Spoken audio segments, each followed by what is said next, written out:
Capítulo 1. La hechura de un líder. Cuando el gobernante es entendido, se mantiene el orden. La tierra por el hombre entendido y sabio permanece estable.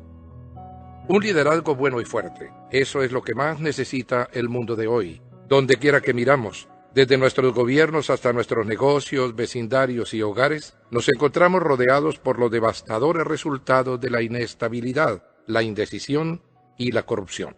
Con el gran aumento de libros y seminarios sobre liderazgo, tal vez te sorprenda la noticia de que los secretos de un liderazgo de excelencia no son nuevos. De hecho, los encontramos a lo largo de toda la Biblia. Nehemías, un hombre que vivió alrededor del año 450 a.C., es la inspiración de este libro. Escribió sobre todos los elementos del liderazgo que necesitamos hoy y dio ejemplo de ellos. Incluso lo hizo años antes de que se inventaran los seminarios sobre liderazgo. Sin embargo, Nehemías no es el único ejemplo de los principios de liderazgo que enseña la Biblia. La Biblia nos habla de los beneficios que produce un liderazgo bueno y sólido. Cuando el gobernante es entendido, se mantiene el orden. Observa en particular que la palabra habla de un gobernante entendido y de un orden que se mantiene. Las naciones, las familias, los negocios y las iglesias solo son fuertes y permanecen cuando hay un buen liderazgo.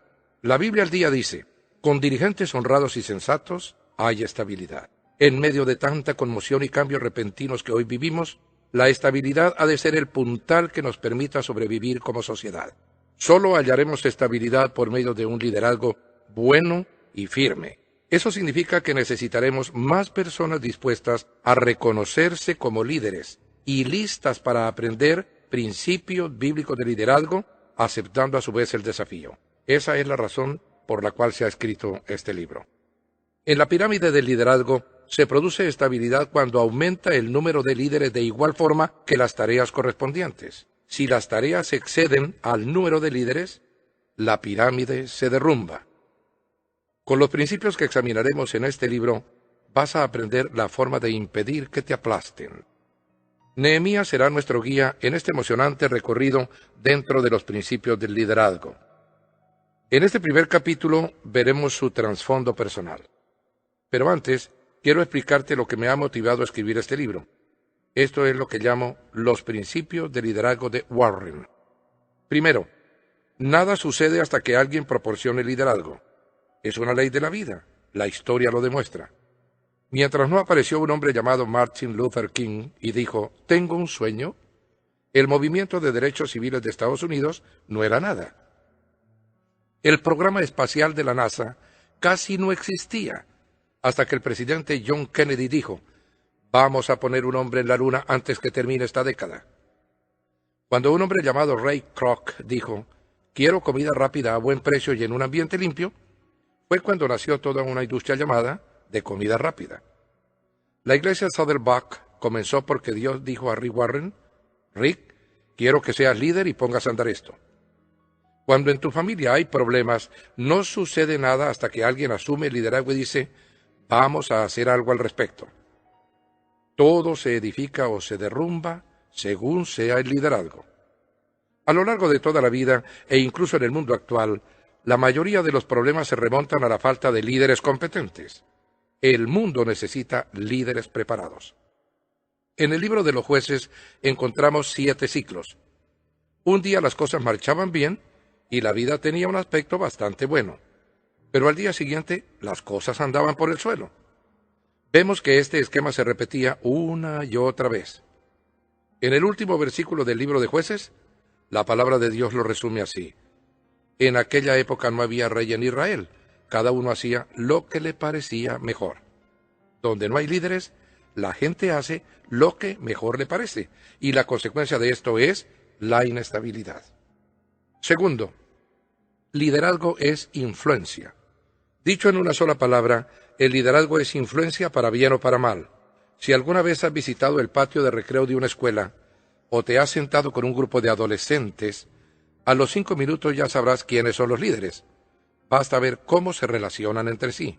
Si has estado alguna vez en una reunión de comité, es probable que hayas descubierto que muchas veces el líder no es el presidente del comité.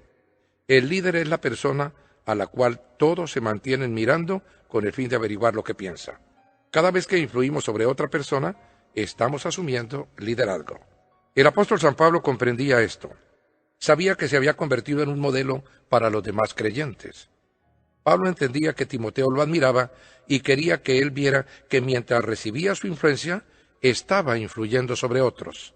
Por eso escribió en 1 de Timoteo 4:12, que nadie te menosprecie por ser joven. Al contrario, que los creyentes vean en ti un ejemplo a seguir. El liderazgo no es una cuestión de edad.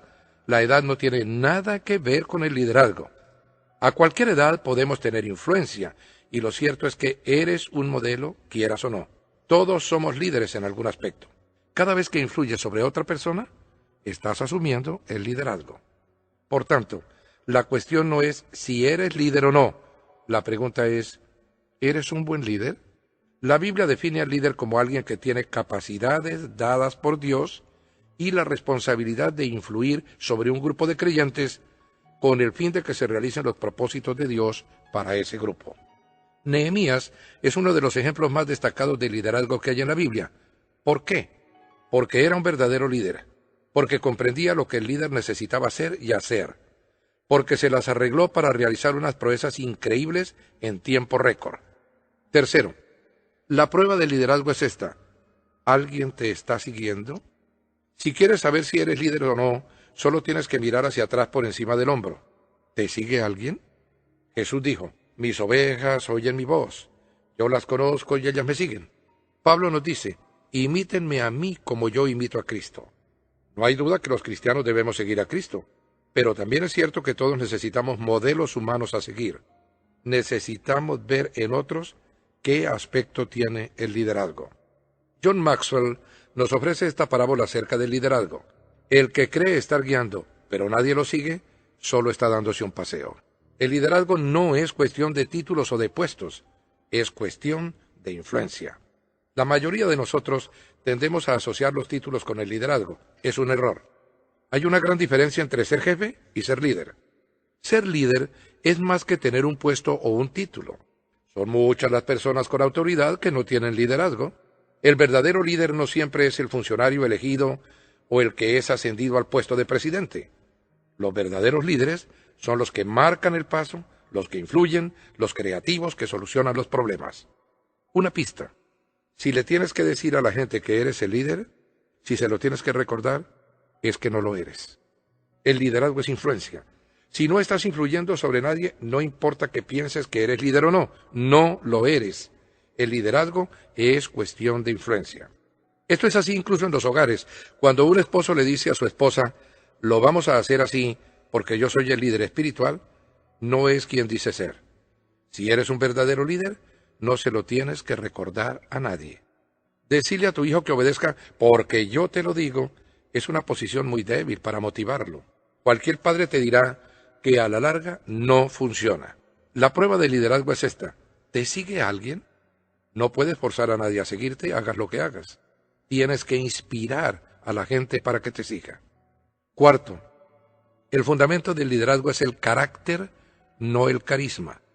Es probable que hayas visto un buen número de líderes con mucho carisma, cuyos ministerios no han durado gran cosa, porque han carecido de carácter. De hecho, algunos de ellos han tenido grandes defectos de carácter. Su encanto personal los ha sostenido durante un tiempo, pero al final se ha manifestado su falta de carácter. El fundamento del liderazgo no es el carisma personal, sino el carácter. El carisma no tiene nada que ver con lo que hace que un líder sea eficaz. El liderazgo no tiene que ver con la posesión de una personalidad encantadora y llamativa, una gran sonrisa o una voz de terciopelo. Lo que sí necesitas es carácter y credibilidad. El liderazgo es influencia, y sin credibilidad, la influencia no irá muy lejos. Tal vez la gente te siga por un tiempo, pero no pasará mucho antes que se den cuenta de que vas por un camino que no lleva a ninguna parte. Reputación es lo que la gente dice que eres. Carácter es lo que eres realmente. El Dr. Moody decía, el carácter es lo que somos en medio de la oscuridad cuando nadie nos está mirando. En su carta a Timoteo, el apóstol Pablo presenta las características necesarias para un líder en la iglesia. Ni una sola vez menciona que se necesiten estudios de seminario. El liderazgo no se basa en lo académico, es cuestión de carácter, es cuestión de quién eres. No hay un tipo de personalidad concreto para los líderes. Tal vez hayas oído decir en el pasado que los líderes son personas de temperamento colérico o que son personas que se hacen cargo de las situaciones. Pero hay líderes de todas las formas, de todos los tamaños y de todos los temperamentos. Dios quiere usar tu personalidad tal como Él mismo lo creó. Observa los 4 temperamentos distintos de los líderes que vemos en la Biblia. Pablo era colérico, Pedro era sanguíneo, Moisés era melancólico, Abraham era flemático. Cada uno de ellos era único y totalmente distinto a los demás, y Dios los usó a todos. El liderazgo no es cuestión de personalidad.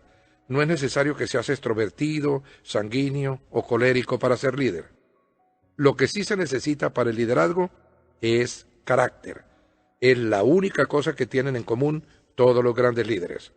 Cuando una persona carente de carácter llega a un puesto de liderazgo, esos defectos de carácter causan su caída. Todos lo hemos visto pasar. Nehemías era un hombre común y corriente que hizo cosas extraordinarias para Dios porque tenía carácter. Ese es el hombre que descubriremos al estudiar su vida. A base de examinar las acciones y los ejemplos de otros líderes, podemos aprender de ellos. Sin embargo, no podemos imitar la personalidad de otro. Dios nos creó con una forma única. Cuando tratamos de imitar a alguien, nos consumimos. Así como las personas son distintas, también lo son los líderes. Su rasgo común está formado por la credibilidad y el carácter. El siguiente pasaje nos señala 3 características de los buenos líderes. Tienen un mensaje digno de recordar. Recordad a vuestros guías, los que os comunicaron la palabra de Dios. Considerad atentamente cuáles hayan sido los resultados de su conducta hasta su muerte e imitad su fe. Cuando ellos hablan, la gente los escucha. ¿Habla de tal manera que deja huellas en el corazón de las personas? Tienen un estilo de vida digno de considerar. Considerad atentamente cuáles hayan sido los resultados de su conducta. ¿Está de acuerdo la vida de ellos con su mensaje? ¿Y la tuya? ¿Vives de una manera que quieres que los demás estimen? Tienen una fe digna de imitar. Imitad su fe. ¿Cuál es el mensaje de tu vida? ¿Qué le quiere decir Dios al mundo por medio de ti? Si quieres ser un buen líder, necesitas desarrollar un mensaje digno de ser recordado, llevar un estilo de vida digno de ser considerado y tener una fe digna de ser imitada. Todas estas cosas pertenecen al carácter. Quinto, se puede aprender a ser líder. Todos tenemos el potencial de llegar a ser grandes líderes. La Biblia dice, pongan en práctica lo que de mí han aprendido, recibido y oído, y lo que han visto en mí. Pablo está diciendo, los líderes no nacen, se hacen. Aprendemos a ser líderes. No existen los líderes natos. Las personas se convierten en líderes por la forma en que responden ante las circunstancias. Los líderes se levantan o se derrumban según las decisiones que tomen. El ministerio de Jesús refleja la alta prioridad que Él le daba al adiestramiento de líderes. La palabra nos muestra, designó a 12, a quienes nombró apóstoles, para que lo acompañaran y para enviarlos a predicar. Jesús tenía un ministerio público que comprendía la predicación, la enseñanza y la sanidad. También tenía un ministerio privado, dedicado al adiestramiento de los discípulos. ¿Has conocido alguna vez líderes que tienen un círculo íntimo, unos pocos escogidos que son los que más tiempo pasan en la presencia de ellos? Hasta Jesús tuvo un círculo íntimo de discípulos que recibían una atención especial. Pedro, Jacobo y Juan fueron escogidos por Él para que lo acompañaran al huerto de Getsemaní y al monte de la Transfiguración. Jesús sabía por adelantado las decisiones que ellos tomarían y sabía lo que les podía pedir. En Gálatas, Pablo dice que Pedro, Jacobo y Juan son las columnas de la iglesia. Jesús invirtió un máximo de tiempo en aquellos que cargarían con un máximo de responsabilidad. Alimentó a las multitudes, pero se pasó la mayor parte de su tiempo dedicado a adiestrar líderes porque el liderazgo se puede aprender. ¿Estás invirtiendo tiempo en aprender a ser líder? Puesto que estás siguiendo este audiolibro, puedes responder que sí. Ahora bien, ¿qué va a pasar cuando termines de escuchar este audiolibro? ¿Qué más estás agregando a tu agenda para asegurarte de que estás aplicando estos principios a tu realidad diaria? En el momento en que dejemos de aprender, dejaremos de ser líderes. Cuando un líder deja de aprender, también deja de ser líder. Para ser eficaces necesitamos desarrollarnos, creciendo y convirtiéndonos continuamente en lo que Dios quiere que seamos. El aprendizaje para ser líder lleva toda una vida. No digo esto para desanimarte, sino para inspirarte a estar buscando siempre maneras de mejorar. Cuando estudiemos la vida de Nehemías, veremos cómo Dios lo preparó y lo utilizó, y cómo usó la vida de las personas a las que él enseñó. Si el hacha pierde su filo y no se vuelve a afilar, hay que golpear con más fuerza. El éxito radica en la acción sabia y bien ejecutada. Hace falta más energía para cortar leña con un hacha sin filo que con una afilada. Necesitamos aprender a trabajar con mayor inteligencia, no con mayor esfuerzo. La gente dice que el trabajo duro es el que da el éxito. Yo conozco muchas personas que trabajan duro y sin embargo no tienen éxito porque no han aprendido a trabajar con mayor inteligencia. Todo lo que hacen es trabajar esforzadamente. El hecho de que estás oyendo este audiolibro y examinando estas lecciones sacadas de Nehemías dice más acerca de ti que acerca del autor. Dice que estás interesado en aprender a ser líder. La persona que piensa que ya sabe todo lo que necesitaba saber se va a quedar atrás. El que dice, necesito aprender, necesito crecer, es el que va a tener éxito. Hay una razón especial por la cual Dios ha puesto este audiolibro en tus manos. El que lo estés oyendo ahora es evidencia de que Él tiene un propósito para tu vida. Te diseñó para el liderazgo. Quiere que influyas en la vida de los demás. Veamos. El trasfondo de la vida de Nehemías. La ciudad de Jerusalén fue destruida en el año 586 a.C. Los judíos que vivían allí fueron deportados a Babilonia. Hoy en día le damos el nombre de Irak a ese lugar.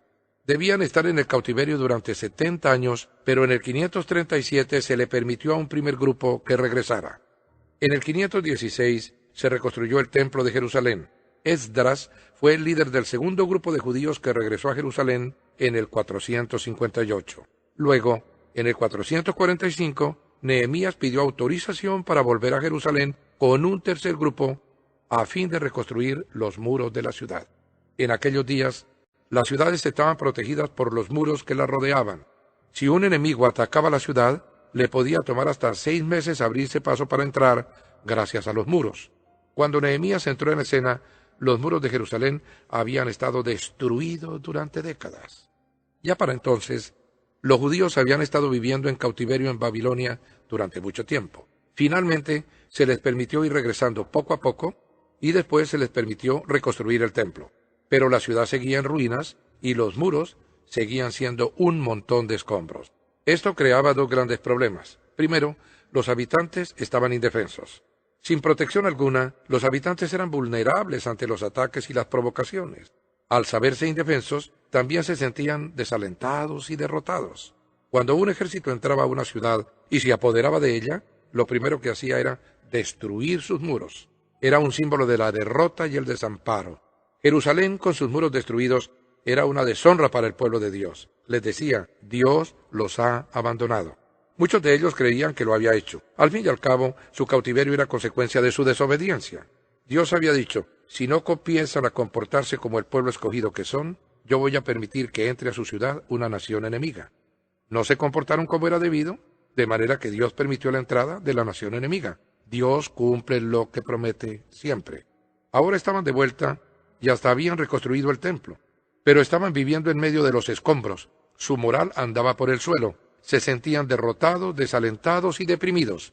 Como es natural, creían que Dios seguía enojado con ellos. ¿Qué hace falta en un momento así?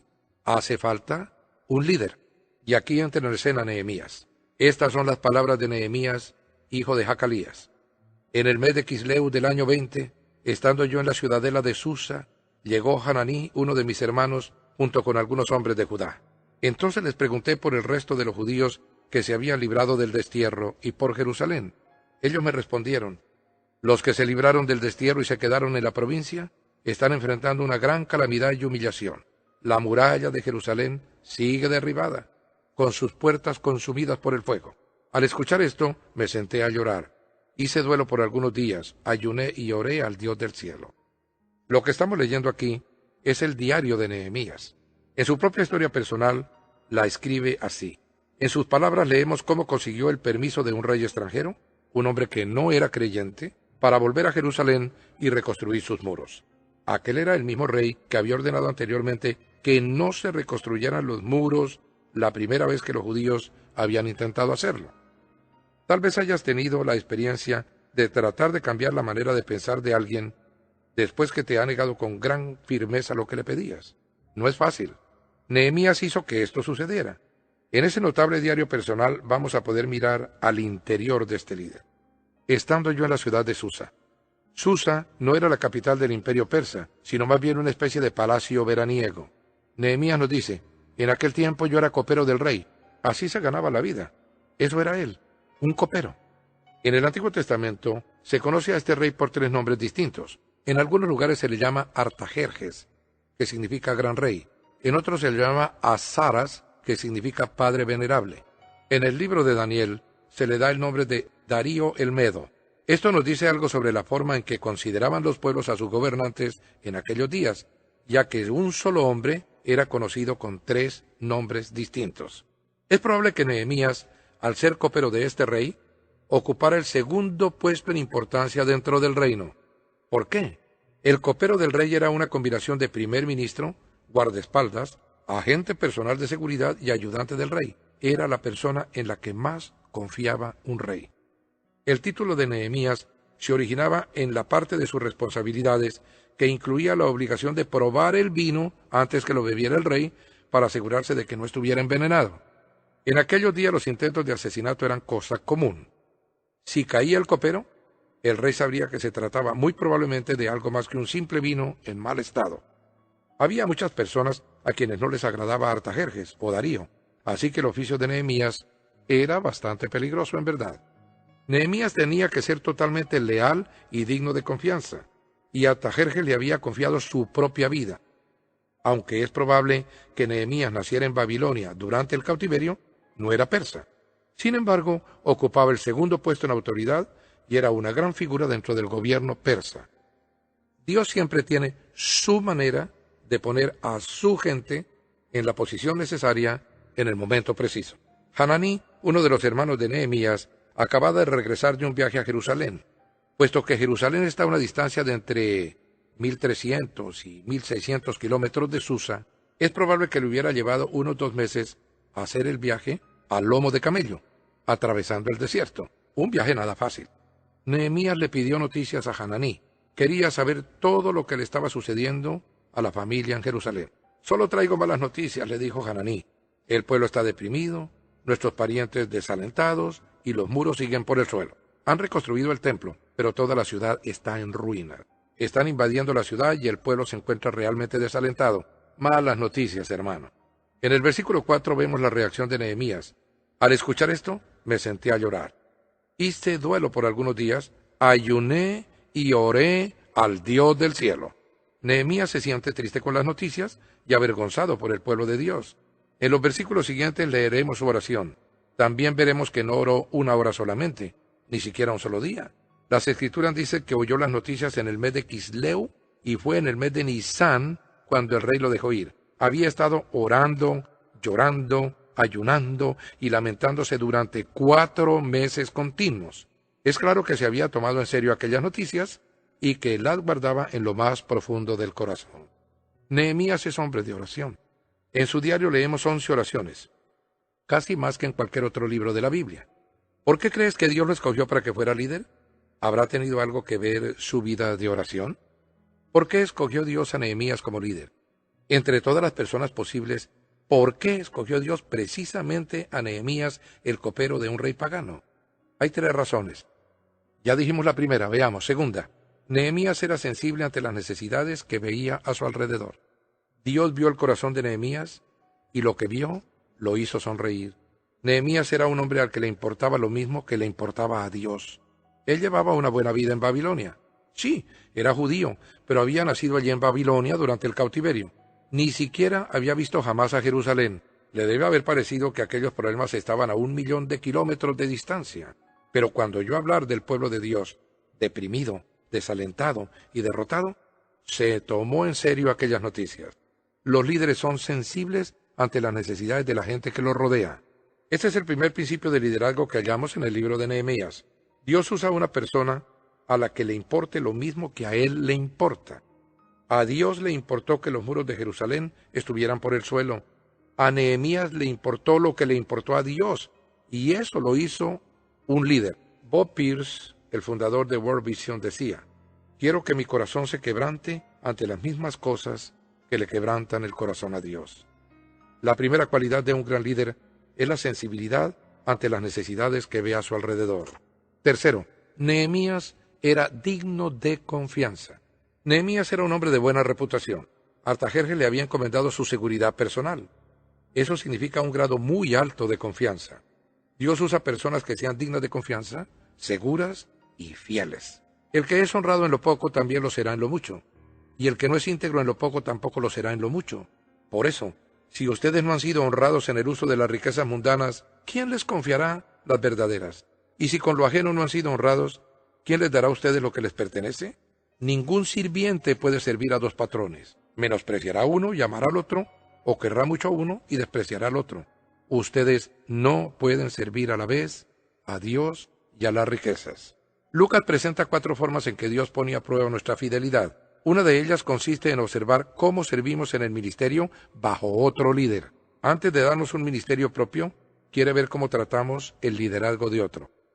Otra de las formas tiene que ver con el manejo de nuestro dinero. La Biblia indica con claridad que nuestro estilo personal en la administración del dinero determina lo mucho que Dios puede bendecir nuestra vida. Si no se nos puede confiar las riquezas terrenales, ¿quién nos va a confiar los verdaderos tesoros espirituales? ¿Hasta qué punto quieres que Dios te bendiga? La elección es tuya. Pídele que te haga digno de confianza y generoso, tal como él mismo es digno de confianza y generoso. Cuarto, Nehemías era dispuesto. Cuando se necesitó un líder, Nehemías dijo: yo me ofrezco, aquí estoy, envíame a mí. Tenía el cargo más envidiable de todo el reino, y el problema estaba a 1,600 kilómetros de distancia. Le llevó 2 meses llegar allí a bordo de un camello. Habría sido mucho más fácil quedarse donde estaba, llevando la vida del palacio. Pero Nehemías dice: yo voy. No soy constructor, pero voy a reconstruir los muros. Él no tenía las habilidades necesarias para este trabajo, pero sí tenía un corazón bien dispuesto. Dios lo escogió porque era sensible y de confianza, y porque se había puesto a su disposición.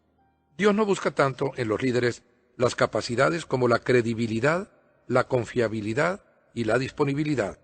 Esas cualidades son todas cuestión de decisión. Tal vez tú digas: yo no tengo los dones, el talento o el intelecto necesario. Sin embargo, no es esa la pregunta que Dios te está haciendo. Dios quiere saber: ¿se puede creer en ti? ¿Tienes carácter? ¿Se halla tu carácter en crecimiento? ¿Eres sensible ante la gente? ¿Eres digno de confianza? ¿Puede Dios apoyarse en ti? ¿Estás dispuesto? Nada sucede mientras no haya quien proporcione el liderazgo para hacerlo. Todo se levanta o se derrumba según lo hagan los líderes. Dios quiere usarte como líder en tu hogar, tu negocio o tu iglesia. ¿Estás dispuesto a dejar que se te utilice? ¿Estás listo para el liderazgo? Reflexiones acerca del liderazgo. Reflexionemos. ¿Eres sensible ante las necesidades que ves a tu alrededor? ¿O te encuentras tan absorto con lo que estás haciendo que no puedes escuchar la voz de Dios? ¿Estás consciente de las necesidades que tienen los miembros de tu familia? ¿Estás consciente de las necesidades de tus compañeros de trabajo? ¿Estás consciente de las mayores necesidades que tiene tu iglesia? ¿Las podrías mencionar ahora mismo? ¿Qué te rompe el corazón? ¿Eres de fiar? ¿Eres digno de confianza? ¿Estás dispuesto? Dios mío, quiero estar dispuesto a dejar que tú me uses en el lugar, momento y forma que quieras. Si tú dices estas palabras con sinceridad, Dios te va a utilizar. Y cuando te dejes usar, Dios lo va a hacer en gran medida. En estos días que la gente está buscando deportes extremos y adrenalina, no habrá emoción más grande que la de dejarnos usar por Dios para su reino. Padre, te pedimos que nos sintamos retados por la vida de Nehemías cuando estudiemos a este hombre. Los principios tienen miles de años, pero se aplican hoy en nuestra vida agitada. Señor, queremos ser sensibles y dignos de confianza y ponernos a tu disposición. En el nombre de Jesús. Amén. Guía para la aplicación del principio del capítulo 1. La hechura de un líder. Aplicando los propósitos de Dios. ¿Cómo puede ser un líder para el Señor? Comunión. Como cristianos no podemos sobrevivir solos. Necesitamos gente que piense igual que nosotros para crecer y prosperar. Los pastores y líderes especialmente necesitan el apoyo de sus amigos para seguir adelante. Un grupo pequeño puede hacer una gran diferencia en el desarrollo de tu vida espiritual. ¿Perteneces a un grupo pequeño o tienes un amigo de confianza? ¿Cómo puedes ayudar a otros miembros del cuerpo de Cristo a convertirse en líderes capaces? ¿Hay alguien en tu grupo o iglesia a quienes puedes apoyar en tu crecimiento espiritual? Discipulado. Aprender a ser un líder efectivo requiere aprender a ser más como Cristo. ¿De qué manera estás desarrollándote como discípulo de Cristo al estudiar esta lección? ¿Qué puedes hacer adicionalmente para asegurarte que estás perfeccionando tus habilidades como líder? Recuerda que el ejemplo de Cristo es servir a otros. El liderazgo requiere madurez, la madurez necesaria para entender que no debes esperar las condiciones adecuadas. Empieza donde estás. ¿Dónde crees que Dios necesita de tu liderazgo? Escribe lo que piensas. ¿Cuál será tu siguiente paso? Ministerio. Donde quiera que interactuemos con el cuerpo de Cristo, de alguna manera nos ministramos unos a otros. ¿Qué propósito crees que Dios quiere alcanzar a través de tu grupo? ¿Cómo querría Él usarte para alcanzar su propósito? ¿Qué pasos puedes dar para tomar conciencia del ejemplo que tú debes ser para otros cristianos? Apunta las posibilidades que Dios te está sugiriendo. Decide convertirte en una influencia para bien. Evangelismo. Cuando influenciamos a otros para Cristo, nos convertimos en efecto en sus manos y sus pies. Jesús pasó su tiempo en la tierra entrenando a otros para que sean como Él y prediquen su ejemplo cuando su tiempo en la tierra haya terminado. ¿Qué es lo que has aprendido de Jesús que puedas aplicar en la actualidad para alcanzar el mundo para Él? Haz una lista de los momentos de tu vida en los que hayas sentido la presencia de Jesús de una manera especial. Esas son las áreas en las que Él quiere usarte para alcanzar a otros. Piensa en un líder que conoces que haya sido tu Jesús de carne y hueso. Piensa en cómo esta persona influenció en tu decisión de seguir a Cristo más cercanamente. Planea convertir tus acciones en ejemplos que permitan alcanzar a quienes te interesan. Decide dirigir a la gente hacia Cristo a través de tu ejemplo, no los ahuyentes. Cuando adoramos a Dios, aprendemos más acerca de lo que Él es. ¿Cómo puede el tiempo que destinas diariamente a la adoración influenciar tu carácter personal? ¿Qué puedes incorporar en tu tiempo de adoración para lograr un cambio de vida en ti y otros? Tómate en este instante unos momentos para agradecer a Dios por su ejemplo y pídele que te ayude a ser más como Él. Puntos de reflexión. Lee de nuevo el pasaje de Nehemías al inicio del capítulo. Nehemías reconoció que el pueblo de Jerusalén estaba indefenso, vencido y desprotegido. Ellos necesitaban desesperadamente de liderazgo. Piensa en cuál fue el origen de su problema. ¿Existen condiciones similares en el mundo actual? Nehemías estaba dispuesto a dejar una posición segura y cómoda para ayudar a su pueblo. ¿Qué estás dispuesto a dejar para solucionar los problemas que Dios te ha revelado? Recuerda, en liderazgo, la confianza es más importante que la disponibilidad. ¿En quién puedes siempre confiar? En el próximo capítulo, descubriremos el rol de la oración en el liderazgo, así como aprenderemos a depender del máximo líder, Dios.